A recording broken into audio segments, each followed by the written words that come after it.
반갑습니다. 김영식입니다. 수소 어디까지 알고 있니? 창원대 학생들하고 제가 갖고 있던 수소에 대한 경험을 합쳐서 재미있게 만화책으로 문답 형식으로 꾸며봤습니다. 제가 만화책을 만든 것은 이번이 두 번째인데요.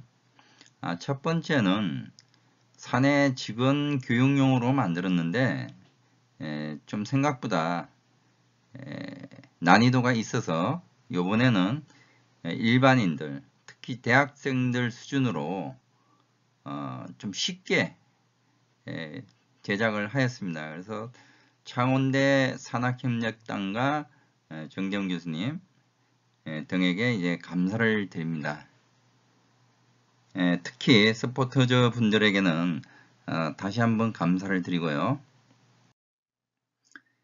캐릭터 프로필 해가지고 이 수소, 정의부터 생산과 보관, 그 다음에 활용까지, 그 다음 부록에는 디스펜스나 수소경제 로드맵에 대한 것도 잠깐 담아놨습니다.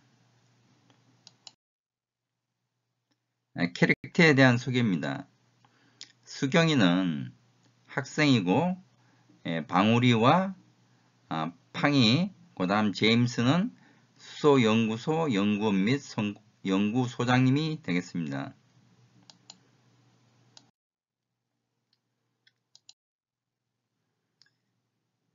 수소에 대해서 먼저 말씀을 드리도록 하겠습니다. 수소에 대해서 정의를 하자면은 수소는 냄새도 없고 색깔도 없고 아주 가볍고 지구의 물에서 쉽게 얻을 수 있는 에너지입니다. 이게 사실 1801년도에 물을 전기분해해서 사용하기 시작했는데 연구 초창기에는 유럽의 식량난을 극복하기 위해서 질소와 수소를 결합시켜서 암모니아라는 비료를 사용하기를 했습니다. 그러면 수소를 어디 사용하느냐? 크게 네 가지로 말씀을 드리도록 하겠습니다. 수소와 산소를 결합시켜서 전기로 씁니다. 주로 가정이나 건물이나 공장 등에 활용하게 되겠습니다. 그 다음에 두 번째로는 수소차, 수소기차, 수소버스, 수소트럭 모든 수송수단에 충전기를 통해서 충전을 하는 충전용으로 활용을 하게 되겠습니다. 그 다음 세 번째는 앞에서 말씀드린 것과 같이 비료로서 사용을 하게 되겠습니다. 그 다음 그 외에는 여러 화학공정이나 열병합 발전 등에 사용을 하게 되겠습니다. 그러면은 수소 경제와 에너지와 무슨 상관이 있는지에 대해서 말씀을 드리도록 하겠습니다. 첫 번째, 국가와 국민이 살아가기 위해서는 안보가 기반이 되어야 되는데 안보가 기반이 되어야만 경제가 사실은 형성이 됩니다.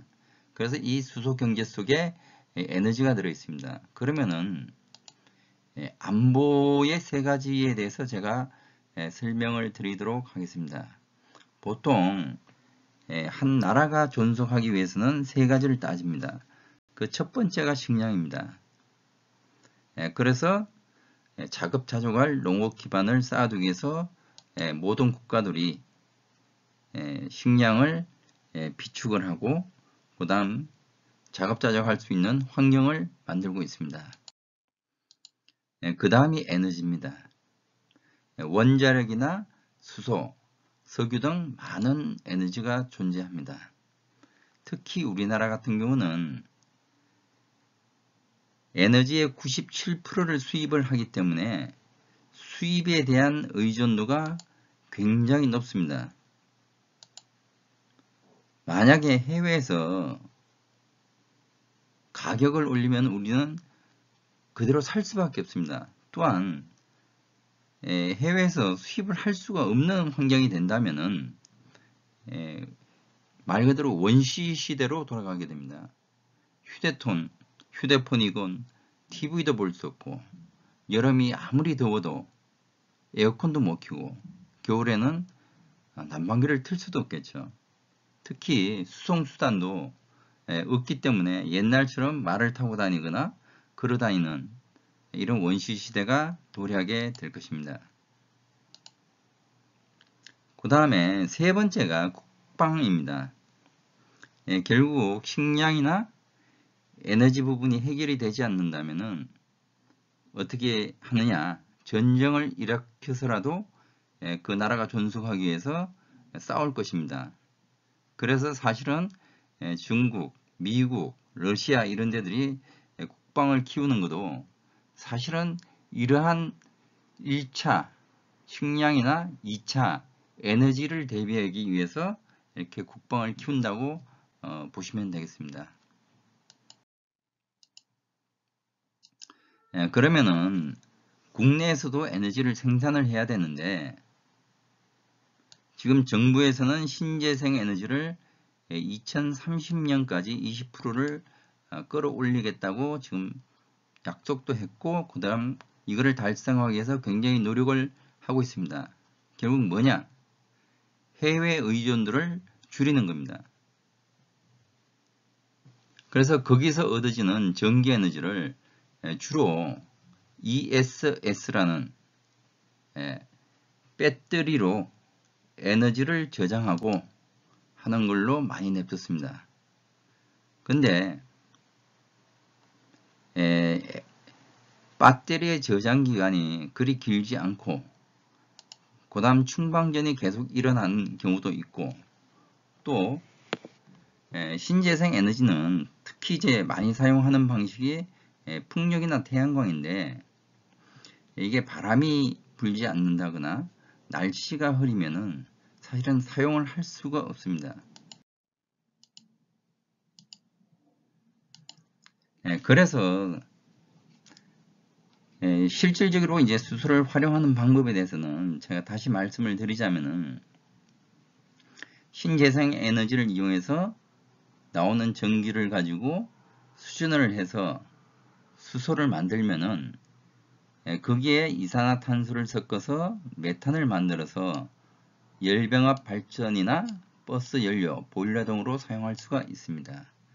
그 다음 아까 말씀을 드렸다시피 수소차의 차량들 충전을 하고 메탄올로 만들어서 사용도 하고 그 다음 연료전지를 이용해서 전기로도 활용을 하고 뭐 기타 등등 말씀드린 것과 같습니다.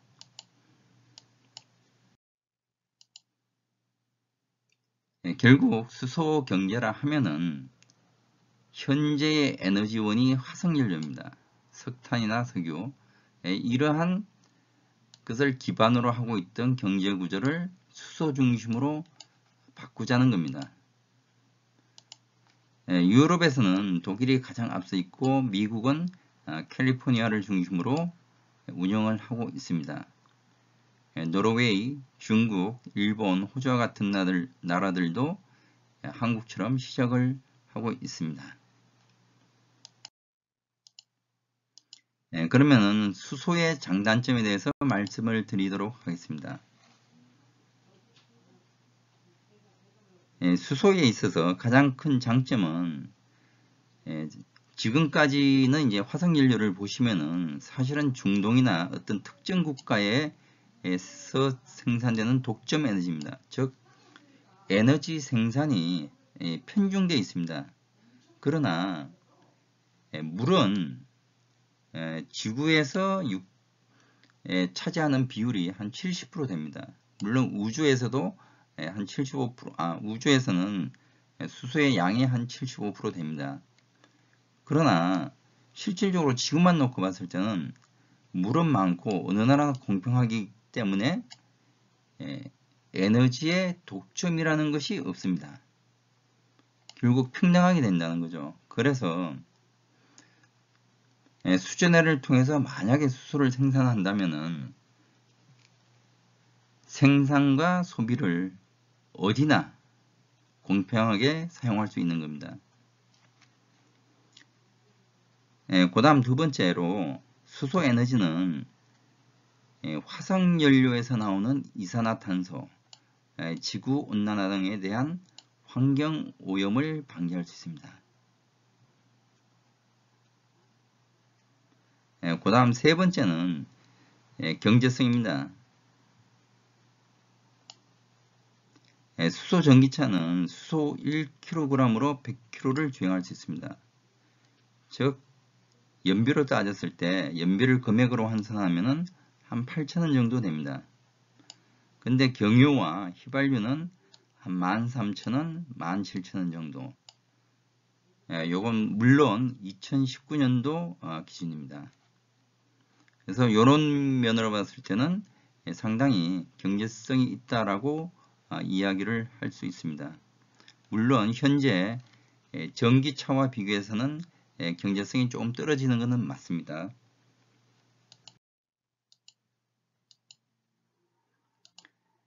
그럼 단점에 대해서 말씀을 드리도록 하겠습니다. 현재 수소 산업에 대한 기술력이 부족합니다.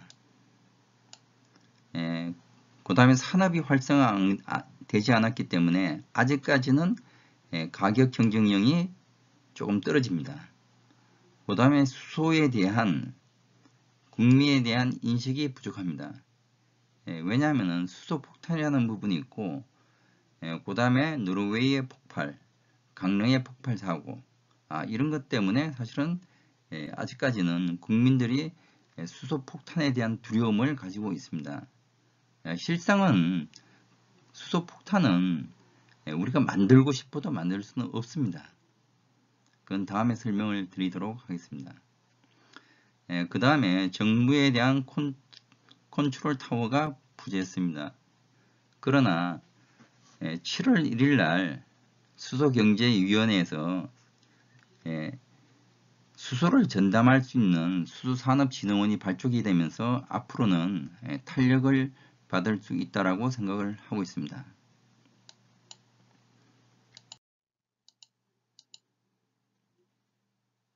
결국 수소에 대해서 다시 한번 종합적으로 말씀을 드리자면은 우리가 흔히 ESS라는 것을 얘기를 많이 합니다.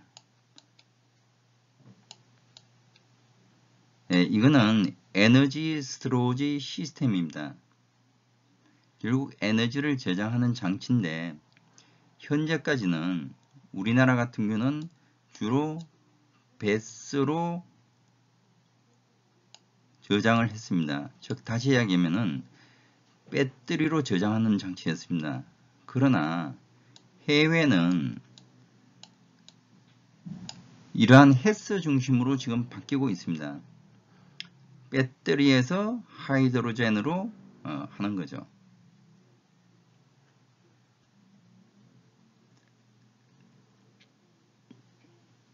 그래서 현재로서는 이런 수소 생산이 아직까지는 선진국하고 차이가 나지만 2, 3년 내에 극복이 되리라고 그렇게 생각을 하고 있습니다. 특히 생산 부분은 2023년도 정도 되면은 어느 정도 양산할 수 있는 궤도에 올라갈 것이라고 생각을 하고 있습니다. 그 다음에 단기간의 유통체제, 생산을 하면은 어딘가 저장을 하고 운송을 해야 됩니다. 물론 액화 부분은 아직까지 뒤쳐져 있지만 고체보다는 이제 기체, 이쪽은 저희가 결코 선진국에 대해서 떨어지지 않습니다.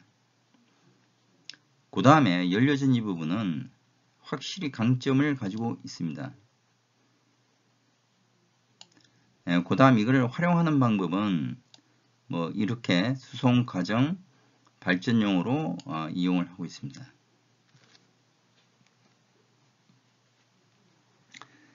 그 다음 가격 경쟁력입니다.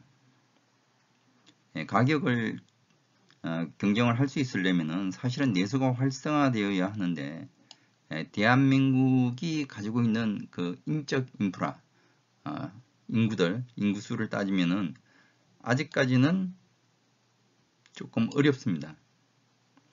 그리고 실질적으로 대기업이 들어오기에는 시장 규모가 좀 적은 것도 있습니다. 결국은 내수보다는 수출로 연결을 시켜야 합니다. 그러기 위해서는 기술력을 확보를 해야 됩니다. 이 부분에 대해서는 최근에 상당히 보완이 되고 있습니다. 그 다음 이제 홍보 부분입니다. 제가 2018년도에 독일을 갔을 때 독일에서는 이 캉구라는 수소차를 만들었습니다. 수소 1kg에 한 300km를 주행을 합니다. 근데 주민들이 특정 공간에 이 차를 냅두면은 주민들이 계속 돌아가면서 운행을 하면서 스스로 안전하다고 믿게끔 만듭니다. 그러면은 이 2년 동안 테스트를 하면서 스스로 안전하다고 믿기 때문에 옆에 지역에도 홍보를 하게 되고 이것이 계속 선순환으로 이루어집니다. 그래서 스스로 나라에서 홍보를 하지 않아도 국민들 스스로가 느낄 수 있도록 이렇게 하고 있습니다. 그래서 저희가 물어봤습니다. 신차가 나오면 또 이렇게 하느냐? 계속 이렇게 한답니다. 그 다음 두 번째로 남아공입니다. 남아공은 그 유소년 때부터 수소의 안전성을 홍보하기 위해서 교재에다가 학교 책이죠. 그 교재에다가 수소에 대한 안전성을 교육을 시키고 있다고 합니다. 그 다음 이 네 번째로는 정부에 대한 컨트롤 타워인데 이거는 2020년 1월 7일 날 수소법이 통과되면서 그 다음에 또 7월 달에는 수소경제위원회가 발족되면서 진흥, 그 다음에 운송저장, 유통이죠. 그 다음에 안전에 대한 3대 기구가 선정이 됐기 때문에 이 부분은 전 세계적으로도 가장 앞선 그런 시스템이 되겠습니다. 그래서 이 부분은 어느 정도 해서 해결이 되었고 이제 좀 더 강력하게 드라이브를 거는 것이 중요하다고 생각하고 있습니다.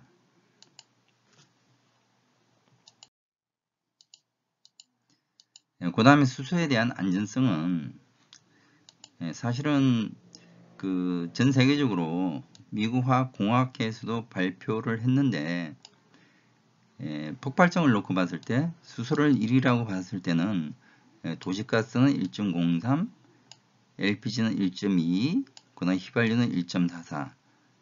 가장 안전하다고 지금 실험적으로도 결과적으로도 이렇게 발표를 했습니다.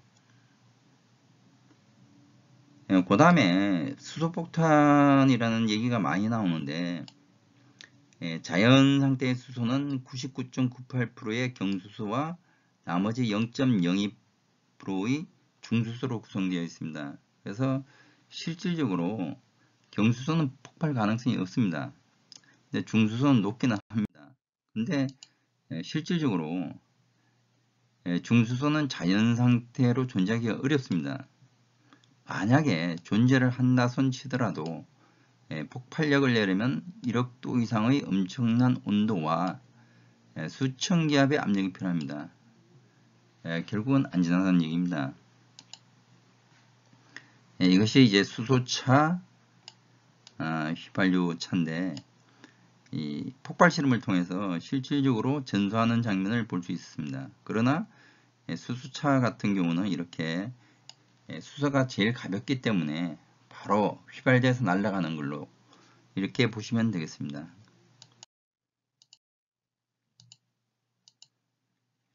그 다음 수소에 대한 생산입니다. 수소는 이렇게 재생에너지, 신재생에너지요. 태양광, 풍력, 수력, 에서 나오는 전기를 물을 통해서 전기 분해를 하게 되면은 산소는 대기에 방출시키고 그 다음 수소가 남게 됩니다. 이 수소를 하이드로젠 에너지 스토리지 시스템, 에너지 저장 장치에 저장을 합니다. 그리고 이걸 필요할 때마다 사용을 하면 됩니다. 이렇게 수소차에 충전을 하면은 나오는 것은 물밖에 없습니다. 또는 이 수소를 이용해서 이산화탄소랑 결합을 시키면은 이렇게 발전소를 만들 수도 있습니다. 또 메탄화 시켜서 NG 버스 연료로 쓸 수도 있습니다.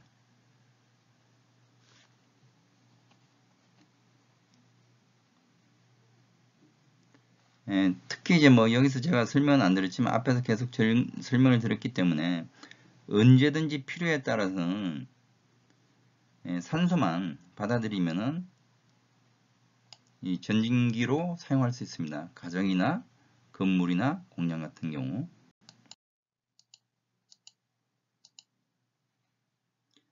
그럼 현재 수소에 대한 공급 방법에 대해서 설명을 드리고자 합니다.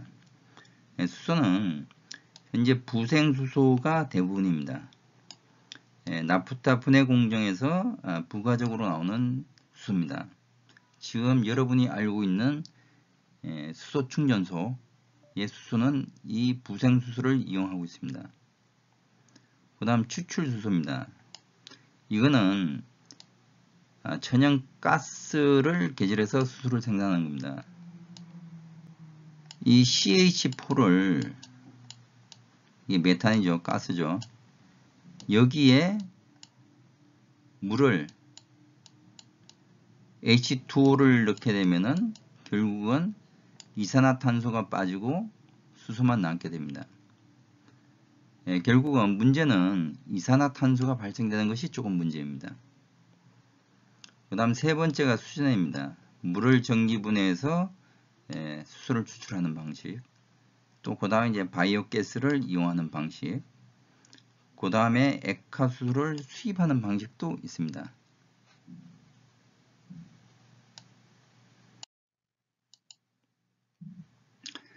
그러면은 앞에서 이제 설명을 드렸는데 실질적으로는 전 세계가 가고자 하는 방향은 그린 수소입니다. 그린 수소라 하면 재생에너지를 이용해서 수전을 해서 수소를 만드는 방식을 이야기합니다. 그런데 이 수전해를 설명을 드리자면은 물을 전기분해를 통해서 수소를 만드는데 이때는 전기장이 큽니다. 그래서 전력비가 많이 들어갈 수밖에 없습니다. 그래서 전기저항을 줄이기 위해서 알칼리 용액인 수산화칼륨을 넣습니다. 통상적으로 한 25% 정도를 넣고 있습니다. 그래서 이렇게 양극과 음극의 반응을 통해서 산소와 수소를 분리하게 되는 겁니다. 수전해를 쓰는 것은 여기서 나오는 수소를 사용하게 되는 겁니다. 그러면 수전해를 국내에서 생산할 수가 있나요? 이거는 2019년 1월 17일 수소 경제 로드맵에서 EM 솔루션이라는 회사에서 울산시에 출품했던 장치입니다. 여기서 수소가 발생이 되고 여기서 산소가 발생이 됩니다. 실질적으로 이 수족관은 두 가지를 만들었습니다. 그래서 거품이 버글버글 나오는 형태로 그렇게 되어 있습니다.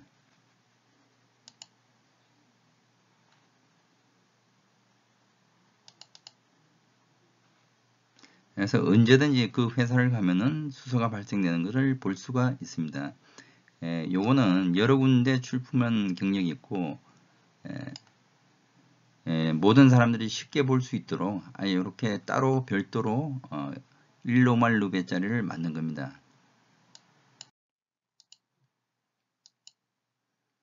그래서 질문이 나올 수 있는 게 물을 전기분해한다고 그랬는데 그러면 전기가 필요한 것이 아니냐. 그러면 전기도 역시 화석연료로 생산되는 거 아니냐. 맞습니다. 그래서 사실은 이제 이렇게 되면은 뭐 결국은 화석연료를 이용하니 이산화탄소 발생량이나 온실가스에 대한 저감이 안 되는 거 아니냐. 그래서 실질적으로는 개통전력이라고 그러죠. 이거를 사용하지 않고 재생에너지를 이용하고자 하는 겁니다. 앞전에 설명드렸듯이 정부에서는 3020, 2030년도까지 20%의 신재생에너지를 에너지 안보 차원도 있고 그 다음에 온실가스를 저감하기 위해서도 이렇게 사용을 하고 있습니다. 그리고 재생에너지는 방전으로 보관기간이 짧아서 버려지고 있는 경우가 지금 많습니다. 이 버려지는 재생에너지, 이 전기를 사용하면은 굉장히 경제적입니다. 특히 제주도를 보면 잘 알 수 있는 게 제주도가 작년에도 46회 정도, 올해도 한 46회 정도 출력 제한 명령을 계속 내리고 있습니다. 결국은 재생에너지가 발전량이 너무 많다 보니까 그런데 이것을 만약에 스스로 생산을 해서 저장을 한다면은 굉장히 경제적일 수 있습니다. 그 다음에 추출수소에 대해서 말씀드리겠습니다. 추출수소는 천연가스를 개발하는 건데 석탄을 고온으로 가스화해서 수소를 추출하는 방식입니다. 그래서 대량 생산이 가능하고 특히 한국 같은 경우는 도시가스 네트워크가 굉장히 잘 되어 있습니다. 그래서 실질적으로는 대량 생산과 단가가 수준에 비해서 상대적으로 싼 것도 맞습니다. 그러나 여기 보시다시피 1kg 수소를 생산을 하기 위해서는 8.6kg의 이산화탄소를 발생을 시키는 것이 문제입니다. 그래서 여기에 보면은 CCS라는 것이 들어갑니다. 카본을 캡처를 해서 어딘가에 저장을 하는 거죠. 그래서 실질적으로 원가를 따지려면 이 CCS까지 같이 들어가야 됩니다. 최근에는 CCUS라고 해서 이 카본을 이용하는 이런 방법도 계속 개발이 되고 있습니다. 국내에서는 JNK 히터라는 데서 실증 단계입니다. 그래서 아마 2020년도에 올해 원래 생산까지 돼야 되는데 현재는 이제 아마 실증이 아직 제대로 된 거로 생각은 되지 않습니다. 하여튼 실증 과정 중에 있습니다.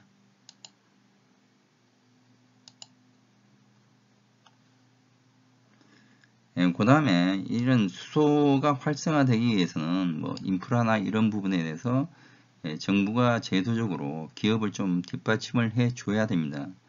수준에든 그 다음에 이런 추출수소든 해외가 우리보다 기술적 경쟁력이 있기는 하지만 한국에서 정부가 이러한 업체들을 도와주지 않으면 실질적으로 기술 개발은 요원할 수 있습니다. 그래서 국산화 비율을 뭐 30% 이상인 업체에 대해서는 가점을 부여한다든지 이렇게 국산 장려를 통해서 기술력을 키우고 기술력을 키우면서 대량화되면 결국은 기술 경쟁력이나 품질 경쟁력, 가격 경쟁력을 가질 수 있다고 생각을 합니다.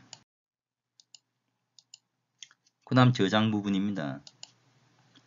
현재는 기체를 압축시켜서 하는 방법을 많이 하고 있습니다. 이렇게 저장을 해서 수송을 하고 있는 거죠. 그 다음에 이제 액화 방식을 현재 2022년 또는 23년까지 실정을 할 생각입니다. 또는 액상을 하거나 고철하는 것도 검토를 중에 있습니다. 수소 저장 방법은 HES에서는 조금 전에 설명을 했으니까 그냥 넘어가도록 하겠습니다.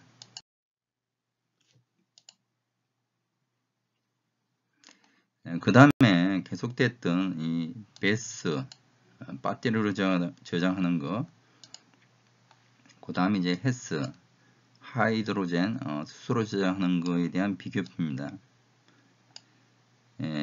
이거는 말 그대로 전기를 그대로 저장하는 거기 때문에 즉시 사용이 가능하지만 수소는 약간의 단계를 거쳐야 됩니다. 그 다음에 보관성에 대해서는 배터리 같은 경우는 충방전이 일어나기 때문에 실질적으로 보관하기가 조금 어렵습니다. 그러나 수소는 보관이 쉽습니다.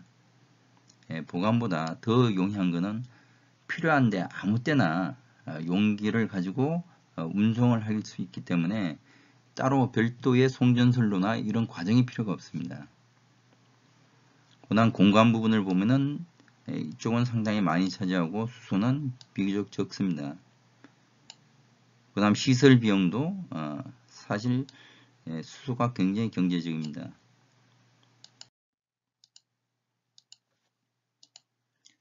그 다음에 이제 수송하는 방식입니다. 현재 쓰고 있는 것은 튜브 트레일러라고 해서 기체로 수송하는 방법을 많이 합니다.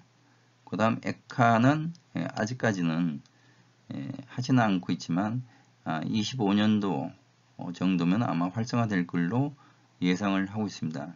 목표는 22년도 연말 내지는 23년도를 추정하고요. 그 다음에 이제 파이프라인입니다. 이 부분은 이제 울산에서 일부 시행을 하려고 하고 있습니다.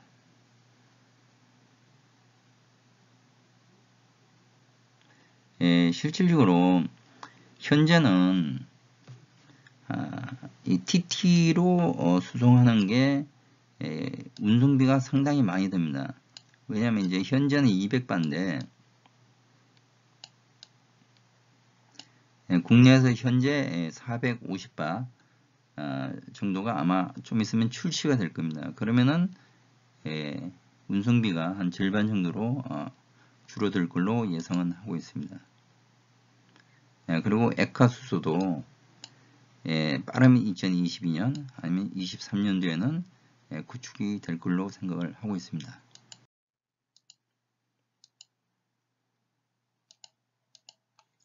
실질적으로 우리나라에서도 태광후지킨, 지금은 이제 하나솔루션이죠. 그 다음 NK, 두산중공업 등에서 용기 실질적으로 제작은 다 됐고 개발은 끝났는데 인증 과정이 남아 있는 상태입니다.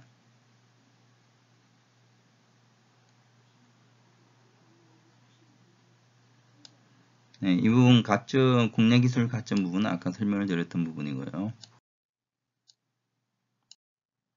그다음 활용입니다. 가장 이제 사실은 중요한 것은 우리나라도 조그맣지만 수소 도시를 시범화시켜서 이것을 좀 더 확대하는 게 필요할 수 있습니다. 그래서 이 수소 도시는 수소 에너지를 기반으로 자립 도시를 만드는 겁니다. 이것이 확장이 되면은 우리나라 자체가 에너지로부터 수입을 더 이상 하지 않아도 되는 자립국으로 도약을 한다는 건데 현실적으로 이거는 어렵습니다. 왜냐하면은 신재생 에너지를 할 수 있는 태양이나 바람 이러한 인프라가 우리나라가 다른 나라에 비해서 결코 좋지는 않습니다. 그러니까 한계가 있는 거죠. 기본적인 도시에 대한 형태만 제가 말씀을 드리도록 하겠습니다. 이 가스로부터 수소를 추출하는 방식, 그 다음에 앞에서 말씀드렸지만 신재생 에너지를 수신을 하는 방식, 그 다음에 나프타 분해 과정에서 나오는 부생수소, 이거를 파이프라인으로 할 수도 있고 튜브 트레일러로 할 수도 있고 그 다음 액화를 시켜서 액화를 시키면은 기체의 한 800분의 1로 감축이 됩니다. 이러한 방식을 통해서 충전기를 통해서 이러한 차량들의 충전을 할 수도 있고, 그 다음에 연료전지화해서 연료전지를 한다는 것은 산소를 받아들여서 전기를 일으키는 겁니다. 이렇게 해서 가정, 건물, 공장을 이용할 수도 있고, 그 다음에 수소 발전소를 놓을 수도 있고, 가스 터빈으로도 발전할 수가 있습니다.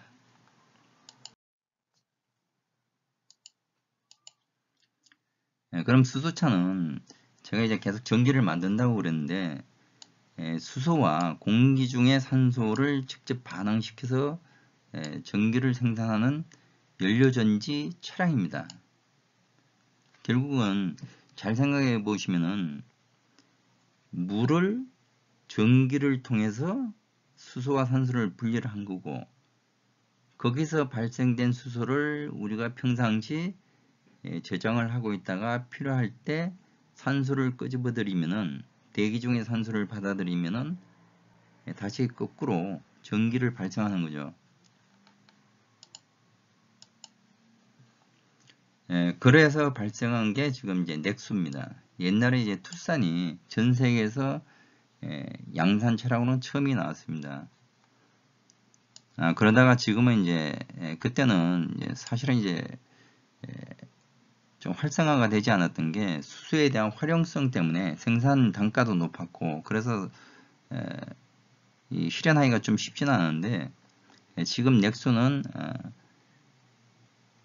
수소를 완충을 시키면 한 613km 정도 달리기고, 전 세계적으로 가장 그 장거리 주행이 가능합니다. 그래서 굉장히 이제 해외에서도 수입을 많이 하고 있고, 국내에서도 활성화가 되고 있습니다. 현재로서도 크게 가계에 부담이 되지 않는 게, 수소차를 구매를 하는 분에게 3천만 원 이상을 지원해 주고 있습니다. 실질적으로 차량 구매보다는 충전소에 대한 구축이 지금 시급합니다. 운영비도 한 50% 지원은 해주는데, 충전소가 지금 구축이 굉장히 더딘 편입니다. 그래서 거리에 파란색 번호판들이 가끔 보이는데, 이거는 이제 친환경 자동차입니다. 수소뿐만이 아니고 전기차도 마찬가지입니다. 수소차와 전기차의 특징에 대해서 제가 설명을 드리자면은, 전기차는 충전 비용이 저렴하고, 그 대신에 단거리와 충전 시간이 깁니다. 수소차는 장거리 주행이 가능하고 짧은 충전 시간입니다. 그러나 충전소가 부족합니다. 결국은 공생을 할 수밖에 없습니다. 전기차는 배터리 내구성과 소형화와 효율성을 높여야 되는 거고, 수소차는 연료전지 단가를 낮춰야 되고, 충전소의 인프라를 높여야 됩니다.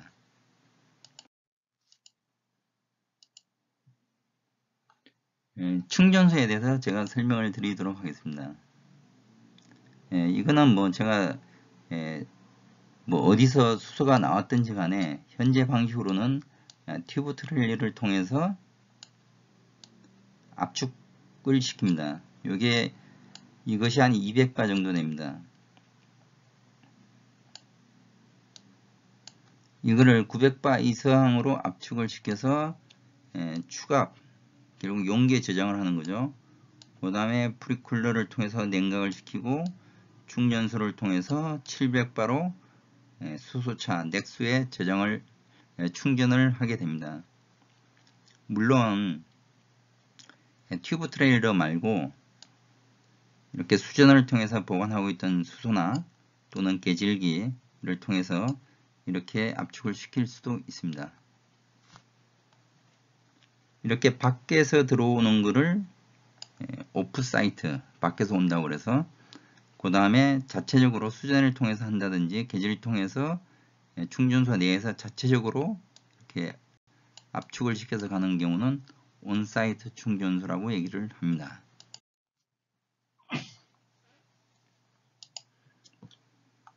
이거는 기본적인 요구사항입니다. 충전소가 수소 순도는 뭐 예를 들어서 SAJ2791 이거는 뭐 전 세계적인 표준입니다. 그래서 99.995를 넘어야 되고 뭐 프로토콜은 J2601을 충족해야 되고 뭐 이러한 조건들입니다. 그래서 이러한 조건을 통해서 현재 충전소가 구축이 되고 있습니다.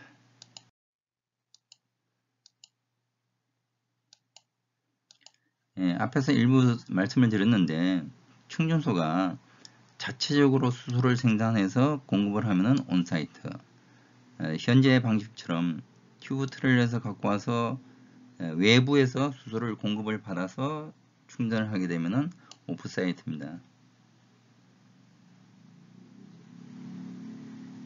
그래서 온사이트는 초기 투자비가 비싸긴 한데 실질적으로 이제 운영하는 데선 유리를 하고요. 오프사이트는 들어오는 공급 비용은 적지만 운반비가 높아서 약간 차이는 있습니다.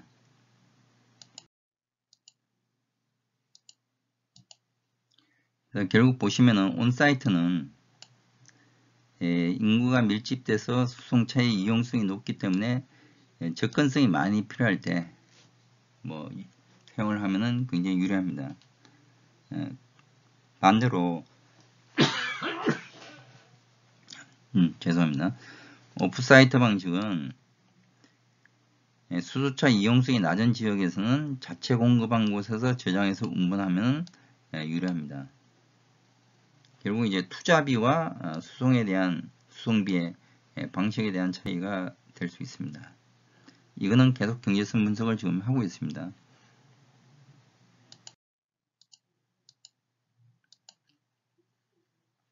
충전소도 이 세 가지로 분류를 합니다.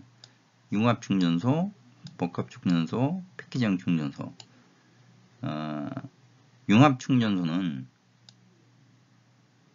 반드시 수소를 스스로 제작하는 온사이트와 CNG, LPG, 뭐 휘발유 이런 것이 섞여야 됩니다. 그러니까 제조식과 기존한 것이 혼재되어 있어야 되고, 복합은 이렇게 그냥 개별적으로 뭐 CNG든 우리가 흔히 볼 수 있는 모든 충전소가 복합 충전소라고 보시면 됩니다. 그 다음 패키지형은 수소 충전소 충전 설비가 패키지로 묶여서 있는 타입입니다.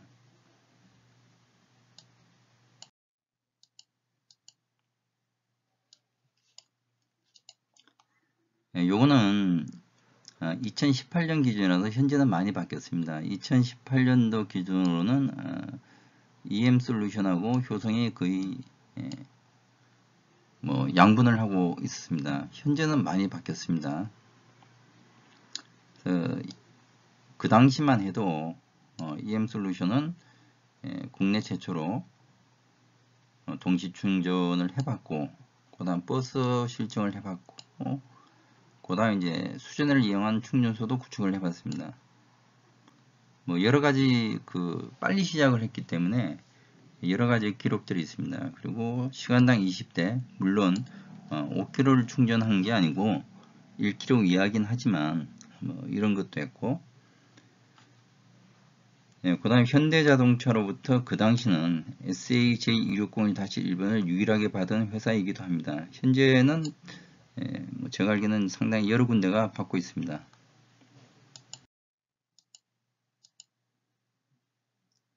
이건 19년도 자료이기 때문에 지금은 많이 바뀌었습니다.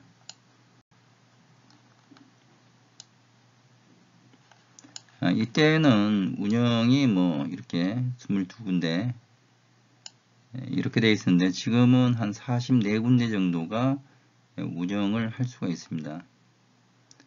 지금이라는 것은 2020년 10월로 생각하시면 됩니다.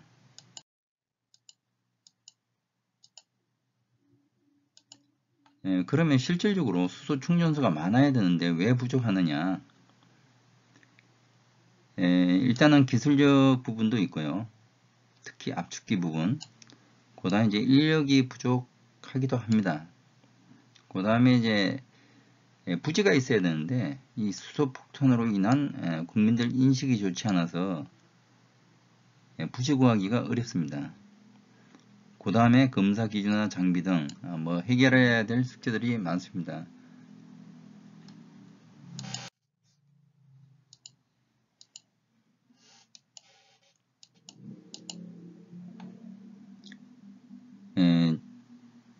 현재 보시면은 뭐 이 당시랑 좀 다르기는 하지만 냉동기는 국내에서 이제 여러 군데서 뭐 기술 개발이 끝났고요. 사용도 하고 있고 충전기도 마찬가지입니다. 지금 국내에서 이제 가능해 합니다.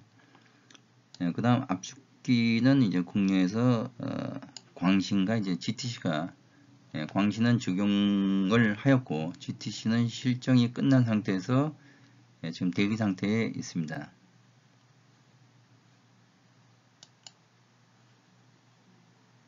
현재까지는 수소 충전소 인프라가 힘들었던 게 압축기였습니다. 압축기가 다 수입이었기 때문에 현실적으로 상당히 어려웠었고 국산화가 빨리 많이 되어야지만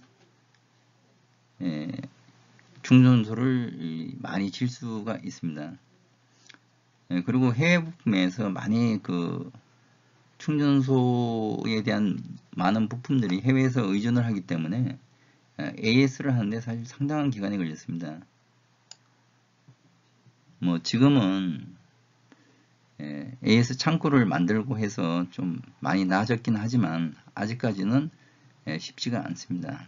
특히 이제 올해 같은 경우 원래 계획보다 수소 충전소 인프라가 많이 늦어졌던 것이 코로나가 겹치면서 해외에서 생산이 스톱이 되고 그 다음 슈퍼바이저가 들어와야 되는데 들어오지를 못하고 이런 것 때문에 계획이 많이 틀어졌습니다.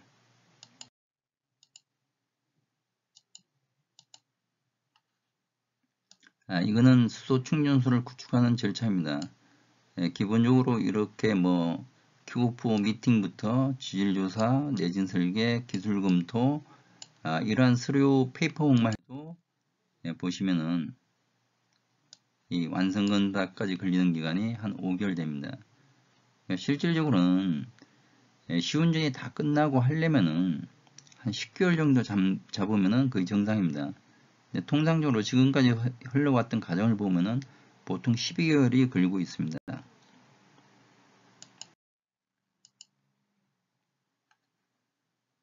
이거는 국산화 현황인데 지금은 좀 많이 바뀌었습니다. 그동안은 압축기가 우리나라에 현재 설치되어 있는 건 아이오닉, 독일의 린데, 그 다음 피스톤 주로 독일의 호파, 뭐 그 다음 다이아프램, 뭐 하스켈, 뭐 이런 데 거를 많이 썼고 보시면은 이렇습니다.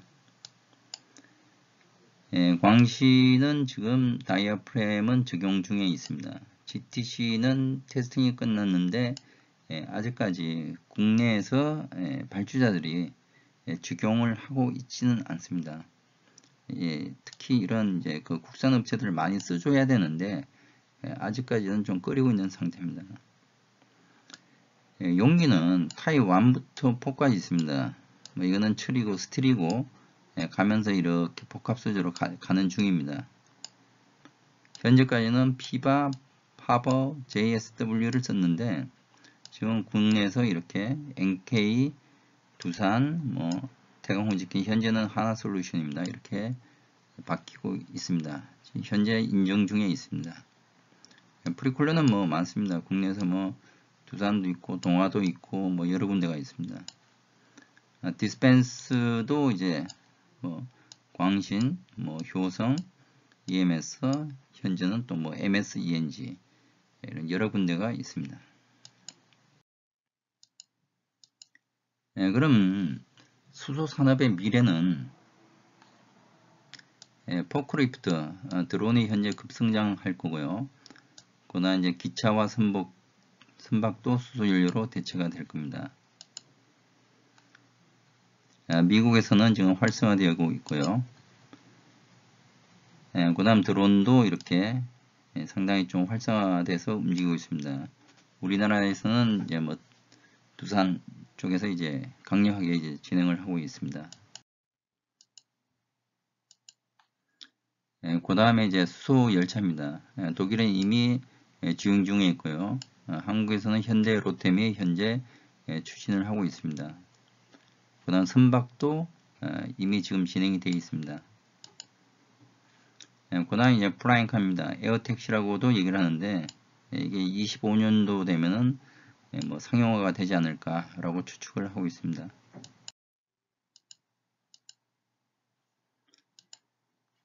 이거를 하기 위해서 국가적으로 준비해야 될 게 많습니다. 수소경제법은 이제 통과가 됐고요.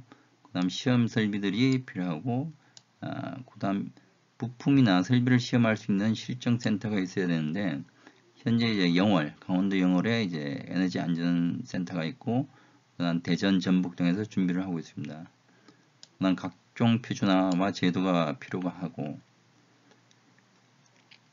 그 다음 인력에 대한 부분도 필요합니다. 그 다음 신산업에 대한 규제도 이제 완화가 되어야 되고, 그 다음 수전해나 계절기 등 이런 것에 대한 국산화 업체들에 대한 지원도 필요합니다. 이 부분이 사실은 가장 어렵습니다. 실질적으로 현재 이제 뭐 인력 빼가기가 계속되고 있는데 자체적으로 인력을 빨리 육성을 해야 된다라고 생각을 하고 있습니다. 이건 영월 얘기입니다.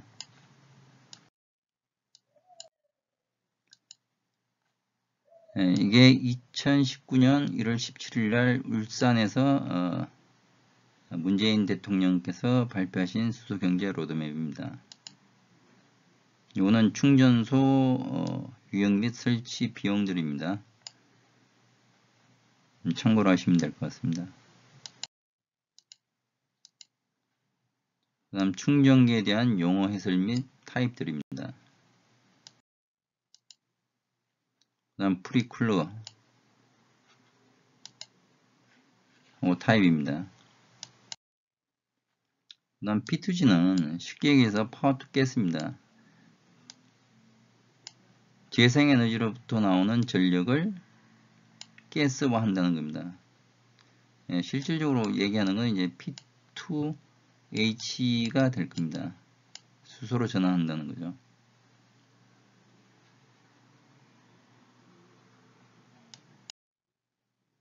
그 다음은 충전소 구축 시 유의해야 될 사항입니다. 현재는 환경부 산하에 있는 한국자동차 환경협회에서 수소 충전소를 지을 경우 50% 지원을 해줍니다. 그때 필요한 요건들을 이렇게 준비를 하여야 합니다. 가장 중요한 것은 이제 운영 계획하고 운영비, 그다음 어떻게 절감해서 경제성을 낼 거냐 하는 것이 초점이 되겠습니다. 그 다음 이제 해외 사례입니다. 독일 같은 경우 나우를 통해서 이렇게 진행을 하고 있습니다. 이건 참조로 하시면 됩니다. 가장 제가 말씀드리고 싶은 거는 독일도 이제 우리나라랑 마찬가지로 TT로 하고 있는데 실질적으로는 부생수소나 이제 게질을 이용하는 경우 킬로그램당 2,600원이고 수준에 왜냐면 그린을 해야 되니까 수준으로 하게 되면은 13,000원 정도가 됩니다. 그래서 두 군데를 합치면은 한 16,000원 정도 되는데 실질적인 판매가는 여기는 이제 이렇게 하는데 한 8,000원 정도.